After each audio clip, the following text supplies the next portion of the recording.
मैं बलजिंदर कौर नागरी एकेडमी में आपका स्वागत करती हूँ। कक्षा 11 की पुस्तिका आरोह के पाठ मियां नसरुद्दीन का तथा लेखिका कृष्णा सोबती है, जिसका आज हम अध्ययन करेंगे।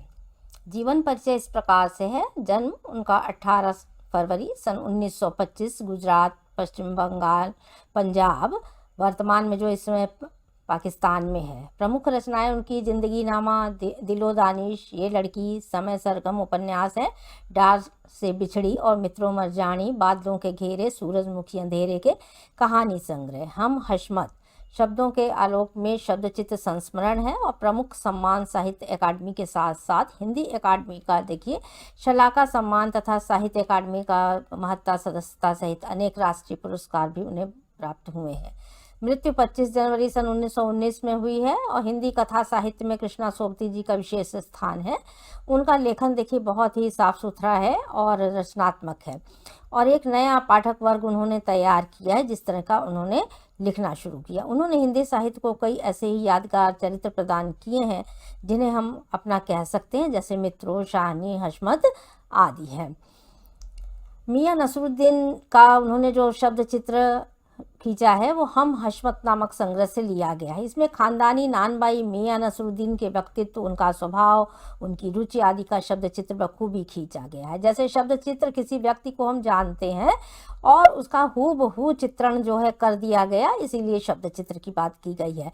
मियां नसरुद्दीन अपने मसीहाई अंदाज में रोटी पकाने की कला और अपने खानदानी महारत को किस प्रकार वे बताते हैं।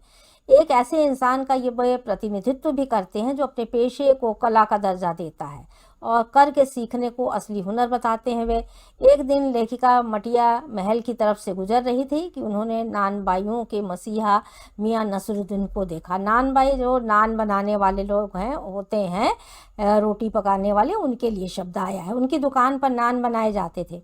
लेखिका वहीं पर रुक गई और वहाँ मियां नसरुद्दीन से बातचीत करना चाहती थी।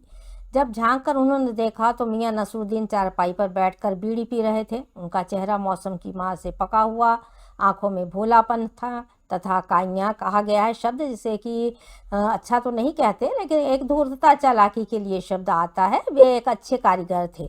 लेखिका उनसे कुछ सवाल भी पूछना चाहती थी। उन्होंने मौका पाते ही पूछा, आप अखबार नवीस तो नहीं है, अखबार वाले तो नहीं है?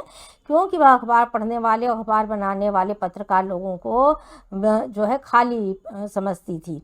इसलिए जो है तो यहाँ पर आप देखिए थोड़े उर्दू के शब्दों का प्रयोग किया गया है। कारण उसके पीछे यही है कि ये कहानियाँ जो हैं आपकी 1947 के पहले जिस तरह हिंदुस्तान, पाकिस्तान और यहाँ पर उर्दू का भी जो है प्रयोग किया जाता था, तो हमारे लेखकों ने, लेखिकाओं ने उनके प्रयोग किए हैं बहुत ही जो है।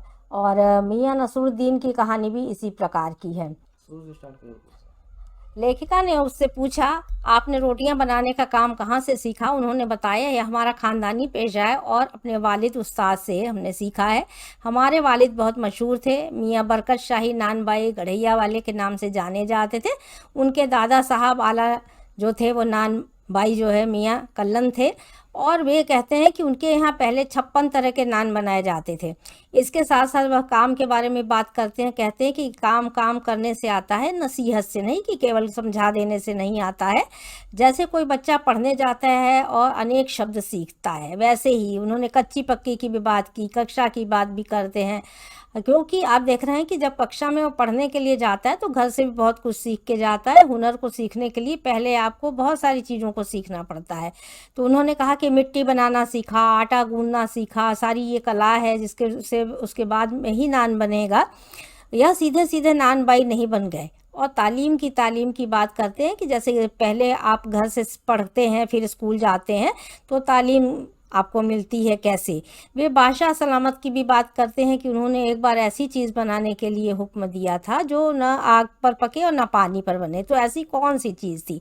जब लेखिका ने उनसे देखी इस चीज़ के बारे में पूछा था कि कौन सी चीज़ ऐसी बना करके आप लोगों ने खिलाई, तो मियाँ ने क्या किया था, नसरुद्दीन ने पकवान का नाम नहीं बताया था।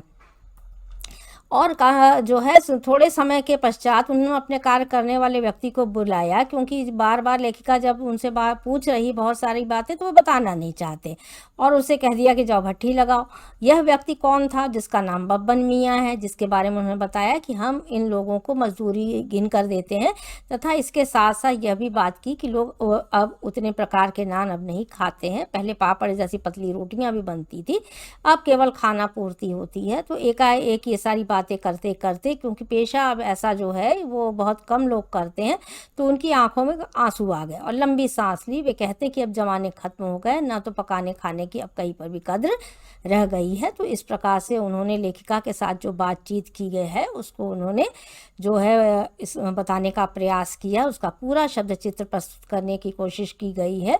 चैनल को सब्सक्राइब करें, वीडियो को लाइक करें तथा शेयर करें। धन्यवाद।